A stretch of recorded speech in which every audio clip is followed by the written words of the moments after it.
अब हम जा रहे हैं अपनी थर्ड बात को प्रूफ करने कि लिविंग थिंग्स कैन ब्रेथ, जानदार सांस ले सकते हैं।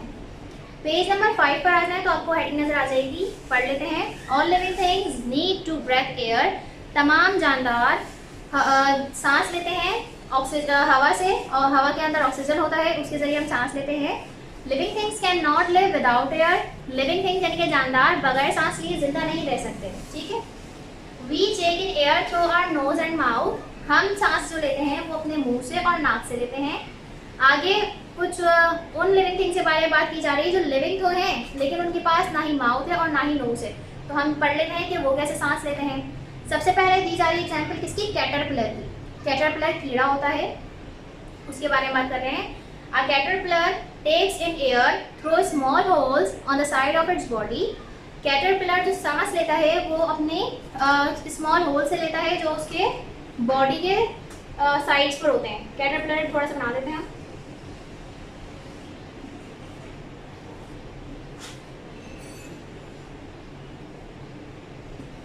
ये थोड़ा रफ सा है लेकिन हमने बना लिया है। कैटरपिलर जो है सांस जो लेगा वो उसकी बॉडी पे कुछ इस तरह से होल्स होते हैं, इन होल्स के जरिए वो सांस लेता है। इन होल्स में से हवा पास होती है तो कैटरपिलर ब्रेथ करता है। ठीक है, सांस लेता है। आगे फिश के बारे में बात की जा रही है, फिश कैसे सांस लेती है। A fish takes in air from the water, मछली पानी में सांस लेती है थ्रू इट्स गिल्स, अपने गिल्स के जरिए। फिश के साइड पर गिल्स होते हैं, ये फिश है, इसके साइड पे इस तरह से हम बनाते हैं ना, ये हम गिल्स बनाते हैं। फिश इसके जरिए सांस लेती है। ठीक है, गिल्स। नेक्स्ट लिखा हुआ है a plant take in air, plant जो है वो सांस लेता है, कैसे लेता है, थ्रू स्मॉल होल्स, वो भी स्मॉल होल्स के जरिए सांस लेता है। इन इट्स लीव्स, अपने पत्तों में, कॉल्ड स्टोमेटा, कहलाते हैं स्टोमेटा। लीफ है, लीफ की बैक साइड पे बहुत छोटे छोटे माइक्रोस्कोपिक होल्स होते हैं, मतलब वो होल्स होते हैं जो हमें नजर नहीं आते, उनके जरिए वो सांस लेता है कोई भी प्लांट। ठीक है, तो इस तरह से होल्स होंगे, इनमें हवा जाएगी और फिर प्लांट कैन ब्रेथ। ठीक है, तो ये बात भी हमने प्रूफ कर ली कि living things need air to live, मतलब लिविंग थिंग्स जो है उनको जिंदा रहने के लिए सांस लेना होती है, जरूरी है। आगे हम फोर्थ प्रूफ करने जा रहे हैं।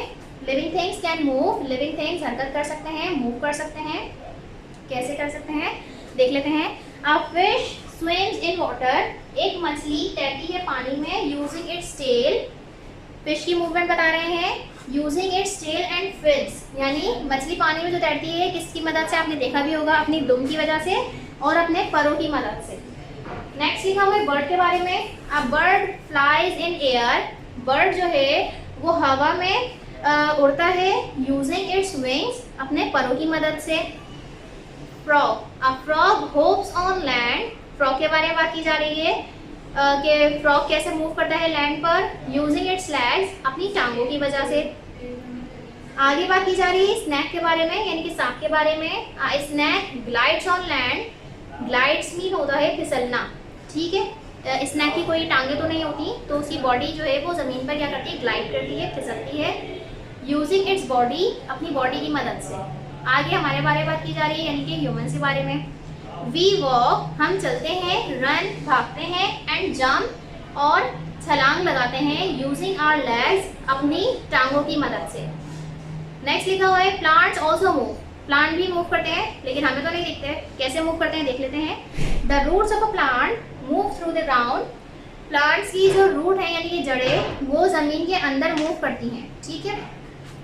The stem and leaves of a plant move towards the sunlight, stem यानी कि प्लांट के तने वो मूव करते हैं सनलाइट की तरफ। लीव्स और जो स्टेम होती है किसी भी प्लांट की वो ऊपर की तरफ मूव कर रही होती है सनलाइट की तरफ। ठीक है, ये थी प्लांट की मूवमेंट। अब प्लांट के हाथ पांव तो है नहीं जो एक तरफ से उठ के दूसरी तरफ चले जाए, तो ये मूवमेंट प्लांट की थी। ये बात भी हमने प्रूव कर ली। अब लास्ट हम देखने जा रहे हैं living things have babies.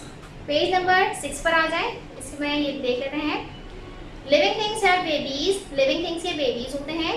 All living things have babies, तमाम जानदारों के बेबीज होते हैं, विच ग्रो बिग, जो बड़े हो जाते हैं, and look like their parents, और अपने पेरेंट्स की तरह दिखते हैं। एग्जाम्पल दी गई है कुछ, बुक में देख लेते हैं। इसमें बताया जा रहा है baby gorilla with the mother, मतलब बेबी गोरिल्ला अपनी मदर के साथ है, ये बिल्कुल अपने मदर की तरह दिखने लगे हैं बड़े होकर, ठीक है। कैंगरू और जॉय की एग्जाम्पल ली जा रही है। जॉय कैंगरू के बेबी को कहते हैं। ये जब बड़ा होगा जॉय तो किसकी तरह दिखेगा? कैंगरू की तरह। आगे प्लांट के बारे में बात की जा रही है। A plant has flowers which make seeds. A plant has flowers means के प्लांट के पास जो फूल होते हैं उनसे क्या बनते हैं? बीज बनते हैं। Seeds grow to make new plants. Seed यानी कि बीज बड़े होते हैं और वो क्या बना लेते हैं? नया प्लांट बना लेते हैं, जो जब छोटा होगा तो हम उसे क्या कहेंगे? बेबी प्लांट कहेंगे। बिल्कुल इसी तरह से ये सीड है, हमने ज़मीन में दबाया तो सीडलिंग हुई, यानी कि बेबी प्लांट जो है ग्रो करना स्टार्ट हो गया है। फिर आगे जैसे जैसे ये बड़ा होगा ये प्लांट बनता जाएगा और बिल्कुल उसी तरह से दिखेगा जिस प्लांट का ये सीड है उसी प्लांट की तरह दिखेगा, ठीक है। तो ये बातें हमने सब प्रूफ कर ली कि लिविंग थिंग्स कैन ग्रो, बढ़ सकते हैं, खाना खा सकते हैं, सांस ले सकते हैं, मूव कर सकते हैं और उनके बेबीज भी होते हैं। आई होप आप सबको ये वीडियो बहुत समझ में आई होगी, आसानी से, बहुत आसान तरीके से समझाया था। अब नेक्स्ट वीडियो में हम एक्टिविटी से रिलेटेड बात करेंगे। अगर आप लोगों ने ये वीडियो बहुत ठीक से देखी है, समझी है, तो एक्टिविटी करने में कोई मुश्किल नहीं होगी, ठीक है। Thank you.